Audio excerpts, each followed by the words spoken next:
तो बेटा आज की हम लोग क्लास पढ़ने जा रहे हैं और हम चाहते हैं अब सभी लोग साइलेंट जोन पर चले जाएं और पूरे ध्यान और कंसंट्रेशन से आज की हम लोगों को क्लास पढ़नी है। आज मैं आपको पढ़ाने जा रहा हूं क्वथनांक उन्नयन के बारे में, हिमांक अवनमन के बारे में, वाष्पदाब अवनमन के बारे में। तो आज मेनली हम लोग ये 3 टॉपिक पढ़ेंगे और इनसे रिलेटेड कुछ बातों को भी हम लोग जानेंगे। तो आइए हम लोग सबसे पहले स्टार्ट करते हैं क्वथनांक उन्नयन। क्वथनांक उन्नयन, आखिर ये क्वथनांक उन्नयन क्या होता है? क्या आप लोग जानते हैं बेटा? सभी लोग पेन कॉपी छोड़ दें और पूरा कंसंट्रेशन सिर्फ बोर्ड पे कर दें। क्वथनांक उन्नयन को हम इंग्लिश में क्या कहते हैं? हम लोग इसे इंग्लिश में बोलते हैं एलिवेशन इन बॉइलिंग पॉइंट। क्वथनांक उन्नयन को इंग्लिश में क्या कहते हैं? Elevation in boiling point. तो आइए समझते हैं क्वथनांक उन्नयन है क्या। पूरा कंसंट्रेशन और ध्यान लगाएंगे सब लोग कि शुद्ध विलायक का क्वथनांक, जो शुद्ध विलायक होता है, शुद्ध विलायक का क्वथनांक सदैव स्थिर और निश्चित होता है। याद रखना है, जो शुद्ध विलायक होता है उसका क्वथनांक हमेशा स्थिर होगा, निश्चित होगा। वैसे स्थिर और निश्चित एक ही शब्द है।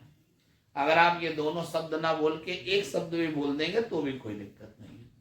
तो शुद्ध विलायक का क्वथनांक सदैव स्थिर और निश्चित होता है, परंतु जब इसमें कोई अवाष्पशील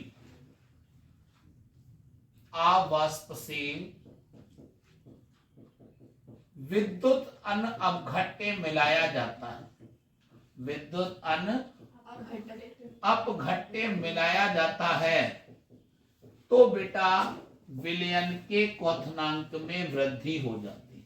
विलयन के क्वथनांक में क्या हो जाती है? वृद्धि हो जाती है।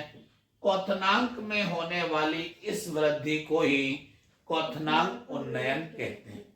तो मैंने बोला कि शुद्ध विलायक का क्वथनांक कैसा होता है? हमेशा स्थिर और निश्चित होता है। लेकिन जब आप इसमें कोई अवाष्पशील विद्युत अन अपघट्य मिलाते हैं तो विलयन के क्वथनांक में वृद्धि हो जाती है। और बेटा क्वथनांक में होने वाली इस वृद्धि को ही हम लोग क्वथनांक उन्नयन कहते हैं।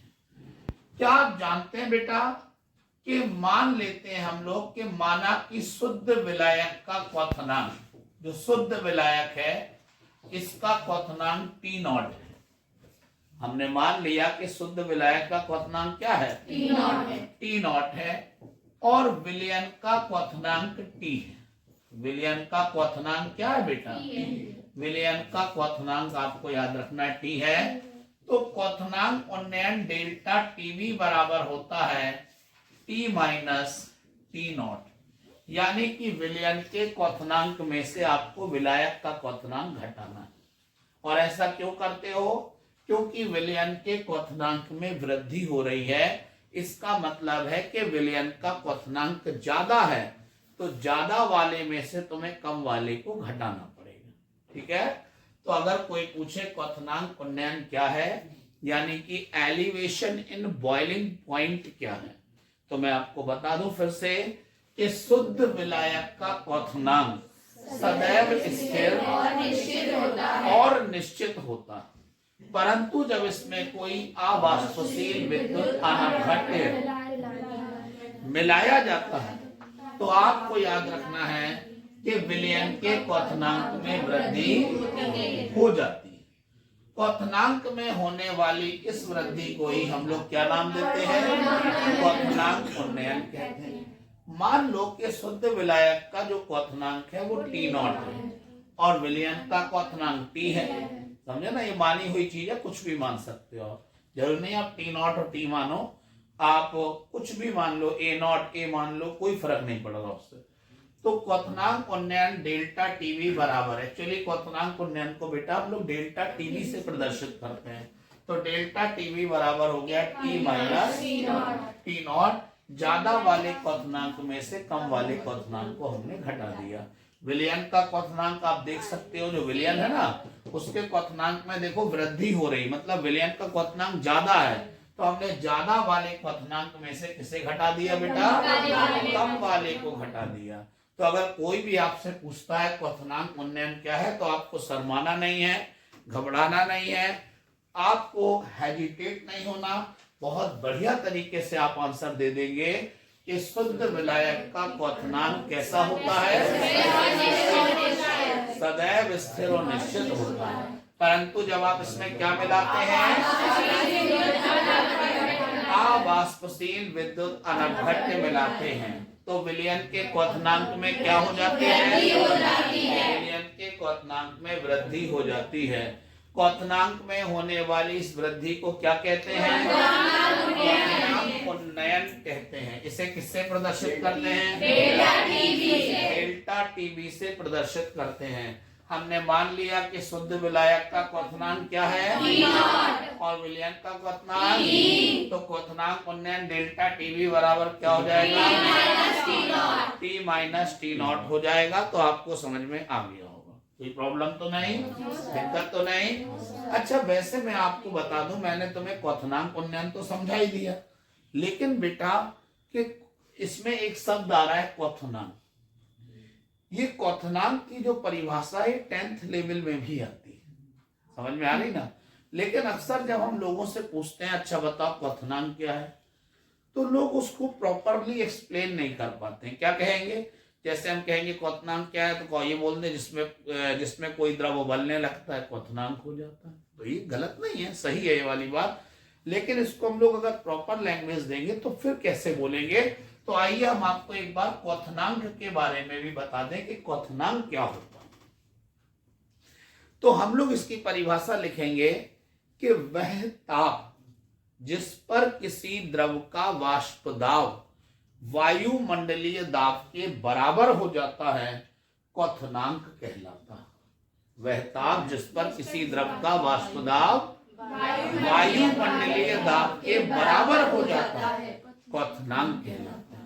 तो समझ में आ गई ना कि वह ताप जिस पर किसी द्रव का वाष्प दाब किसके बराबर हो जाता है? वायुमंडलीय दाब के बराबर हो जाता है, उससे हम लोग नाम दे देते हैं क्वथनांक।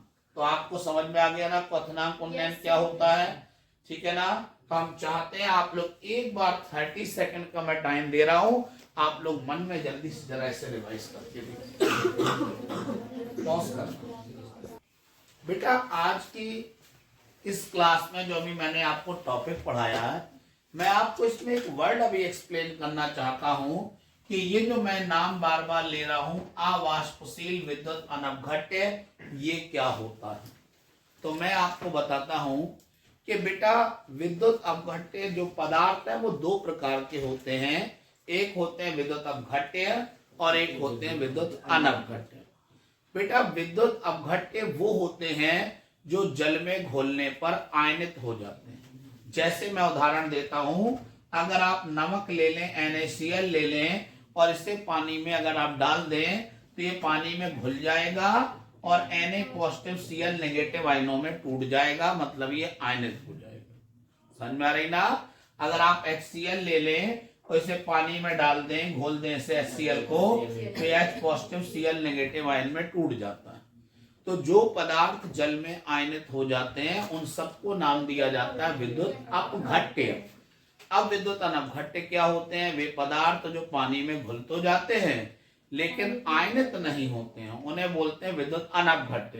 तो इसका उदाहरण होता है जैसे कि चीनी पानी में घुल जाती है लेकिन कभी आयनित नहीं होती है। दूसरा उदाहरण आप देख सकते हैं यूरिया पानी में घुल जाता है लेकिन आयनित नहीं होता है। आप दे सकते हैं उदाहरण ग्लूकोज पानी में घुल जाता है, आयनित नहीं होता, और इसके और भी बहुत सारे उदाहरण बन सकते हैं। तो मैं बता दूं कि वो पदार्थ जो पानी में घुल तो जाते हैं लेकिन कभी आयनित नहीं होते हैं, उन्हें बोलते हैं हम लोग विद्युत अनवघट्य। अब यहाँ एक शब्द और चल रहा है अवाष्पशील। अवाष्पशील का मतलब है जो पदार्थ वाष्पित न हो। मैं एक उदाहरण देके इस बात को भी समझाता हूं।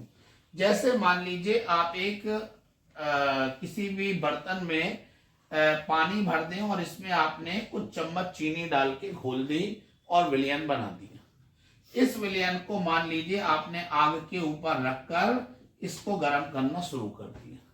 जब आप इसे गर्म करेंगे तो आप देखेंगे धीरे धीरे इसका पूरा पानी भाप में बदलकर उड़ जाएगा, और जब पानी पूरा उड़ जाएगा तब विलयन खाली नहीं रहेगा, बल्कि विलयन की तली पर आप देखेंगे कि चीनी जो है वो बची रह जाएगी, जमी रह जाएगी। मतलब वो भाप में बदलकर नहीं उड़ी। क्यों नहीं उड़ी? क्योंकि चीनी जो है वो अवाष्पशील द्रव, अवाष्पशील पदार्थ होता है। तो समझ में आ गई ना कि वो पदार्थ जो वाष्पित नहीं होते हैं उन्हें नाम दे दिया जाता है अवाष्पशील पदार्थ। क्लियर? तो अगर कोई पूछेगा अवाष्पशील विद्युत अनपघट्य क्या होते हैं, तो आपको समझ में आ गया। वे पदार्थ जो आयनित नहीं होते हैं, पानी में घुल जाते हैं, आयनित नहीं होते हैं और वाष्पित भी नहीं होते हैं, उन्हें नाम दे दिया जाता है अवाष्पशील विद्युत अनपघट्य। आयनित मैंने बताया ना, आयनों में टूटना कहलाता है आयनित होना। ठीक है ना? जब कोई चीज अपने आयनों में टूट जाती है, यानी किसी चीज को आप पानी में डालें और वो धनायन और ऋणायन में बदल जाए, तो उसे हम लोग आयनित बोल देते हैं। ठीक है? तो चलिए, खैर आपको समझ में आ गया होगा कि क्वथनांक उन्नयन क्या है। और अब हम इसके आगे बढ़ते हैं, और अब मैं आपको नेक्स्ट हेडिंग समझाने जा रहा हूं जिसका नाम है हिमांक अवनमन। बेटा यहां भी जैसे कि हिमांक अवनमन में एक वर्ड आ गया हिमांक। अब हिमांक क्या होता है? तो कई बार बेटा ये जो हिमांक वर्ड है ये वैसे 9th-10th लेवल का वर्ड है या उससे भी नीचे की क्लासों में आने लगता है, लेकिन फिर भी कई बार लोग इसे बता नहीं पाते हैं। सामान्य भाषा में अगर हिमांक की बात करें तो वह ताप जिसमें कोई द्रव बर्फ में बदलना शुरू हो जाता है, जमने लगता है, उसको हम नाम दे देते हैं हिमांक। सामान्य लैंग्वेज में अगर देखें हिमांक क्या है, तो वह ताप जिस पर कोई द्रव बर्फ में बदलने लगता है या कह दो जमना शुरू हो जाता है, उसको नाम दे दिया जाता है हिमांक। और अगर हम लोग लैंग्वेज में इसको बोले हिमांक क्या होता है, तो आप बोल सकते हैं कि वह ताप जिस पर किसी द्रव का वाष्प दाब ठोस के वाष्प दाब के बराबर हो जाता है, हिमांक कहलाने लगता है।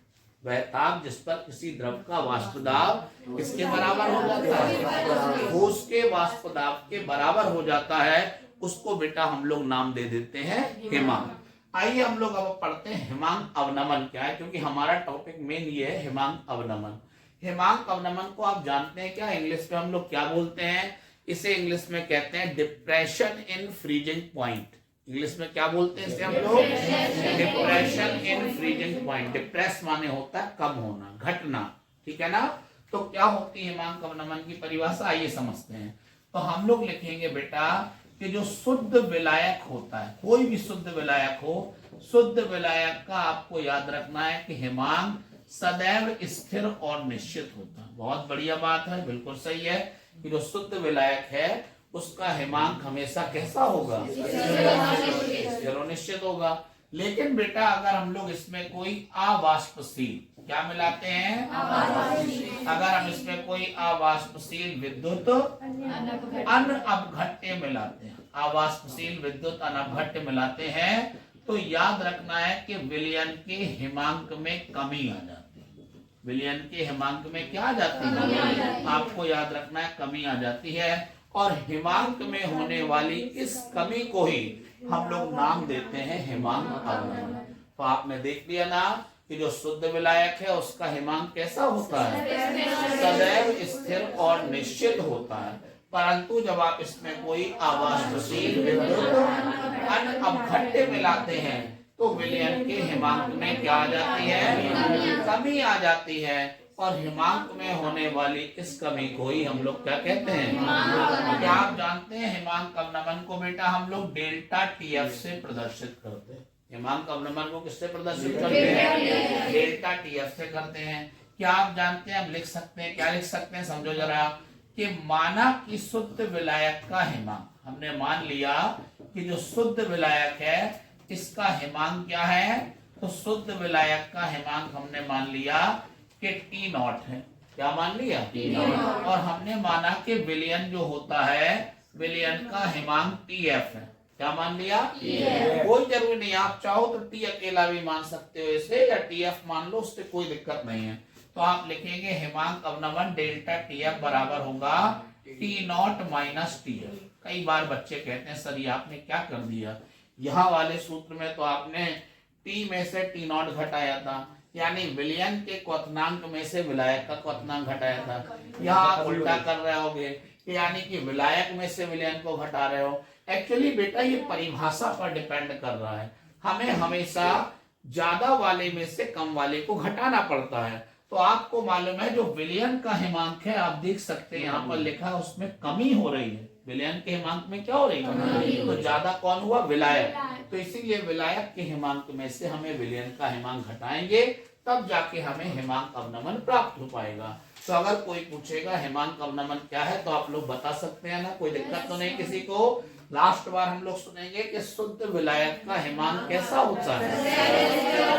हमेशा स्थिर और निश्चित होता है, परंतु जब हम इसमें कोई आवासशील विद्युत अनघट्य मिलाते हैं तो विलयन के हिमांक में कमी आ जाती है, और हिमांक में होने वाली इस कमी को ही हिमांक अवनमन कहते हैं। इसे डेल्टा टी एफ से प्रदर्शित करते हैं। माना कि शुद्ध विलायक का हिमांक टी नॉट है, विलयन का हिमांक टी एफ है, तो हिमांक अवनमन डेल्टा टी एफ बराबर हो जाएगा बेटा T not minus T F. Clear? Topic कोई प्रॉब्लम तो नहीं? ठीक है बेटा। बेटा अब हम आपको बताने जा रहे हैं वाष्प दाब अवनमन के बारे में। किसके बारे में बेटा? वाष्प दाब अवनमन। क्या आप जानते हैं कि वाष्प दाब अवनमन को हम लोग इंग्लिश में क्या बोलते हैं? हम लोग इसे कहते हैं लोअरिंग इन वेपर प्रेशर। किसी चीज का कम होना लोअर कहलाता है, तो उसी वर्ड पे बना है लोअरिंग इन वेपर प्रेशर। तो वाष्प दाब में जो अवनमन है उसे बोलते हैं लोअरिंग इन वेपर प्रेशर। वाष्प दाब में हम तुम्हें अवनमन बताएं उसके पहले हम आपको बता देते हैं कि वाष्प दाब क्या होता है। समझ में आ रही ना? पहले हम आपको क्या बता रहेंगे कि वाष्प दाब क्या होता है। आइए वाष्प दाब के बारे में समझते हैं। बेटा स्थिर ताप और साम्यावस्था पर, ताप स्थिर है और साम्यावस्था भी है, तो स्थिर ताप और साम्यावस्था पर याद रखना है कि किसी वाष्प द्वारा द्रव की सतह पर डाला गया दाब वाष्प दाब कहलाता है। मैंने वाष्प दाब की डेफिनेशन क्या बताई, फिर से सब लोग ध्यान सुनेंगे कि स्थिर ताप और साम्यावस्था पर वाष्प द्वारा द्रव की सतह पर डाला गया दाब। किसकी सतह पर? द्रव की सतह पर। गलत बोल रहे हैं आप लोग कि वाष्प द्वारा द्रव की सतह पर डाला गया दाब। जो वाष्प होती है वो किसकी सतह पर दाब डालती है? वाष्प द्रव की सतह पर दाब डालती है, उसे हम लोग क्या बोल देते हैं? वाष्प दाब कह देते हैं। तो अगर कोई भी आपसे पूछेगा वाष्प दाब क्या है, तो आप बड़े आराम से बता सकते हैं कि स्थिर ताप और साम्यावस्था पर वाष्प द्वारा द्रव की सतह पर डाला गया दाब वाष्प दाब कहलाता है। अब हम लोग आते हैं वाष्प दाब अवनमन क्या होता है। तो सब लोग इसको सुनेंगे। आपको याद रखना है बेटा यहाँ पर भी कि शुद्ध विलायक का वाष्प दाब सदैव स्थिर और निश्चित होता है। जो शुद्ध विलायक है इसका वाष्प दाब कैसा होता है? सदैव स्थिर और निश्चित होता है। समझ में आ गई ना? परंतु जब इसमें कोई अवाष्पशील, क्या मिलाते हैं? अवाष्पशील विद्युत अनअवघट्य मिलाया जाता है, तो विलयन के वाष्प दाब में क्या हो जाती है? विलयन के वाष्प दाब में कमी हो जाती है। तो वाष्प दाब में होने वाली इस कमी को ही वाष्प दाब अवनमन कहते हैं। वो आसान है बिल्कुल एकदम, कि शुद्ध विलायक का जो वाष्प दाब है वो हमेशा स्थिर होता है और निश्चित होता है, परंतु जब इसमें कोई अवाष्पशील विद्युत अनअवघट्य मिलाया जाता है तो विलयन के वाष्प दाब में कमी हो जाती है, यानी विलयन का वाष्प दाब और कम हो जाता है। इसे हम लोग क्या बोलते हैं? वाष्प दाब अवनमन। बेटा वाष्प दाब अवनमन को हम डेल्टा पी से प्रदर्शित कर देते हैं। हम मान ले रहे हैं, माना कि शुद्ध विलायक का जो वाष्प दाब होता है, जो शुद्ध विलायक है, हमने मान लिया कि इसका वाष्प दाब पी नॉट है और जो विलयन होता है बेटा, हमने मान लिया कि इसका वाष्पदाब PS है, तो वाष्पदाब अवनमन डेल्टा P बराबर हो जाएगा P0 माइनस PS। क्या हो जाएगा? P0 minus PS। तो ये बेटा हमने आपको वाष्पदाब अवनमन के बारे में बता दिया। किसी कोई दिक्कत तो नहीं? समझ में आ गया ना वाष्पदाब अवनमन? ठीक है, तो चलिए हम लोग इससे आगे कंटिन्यू करें।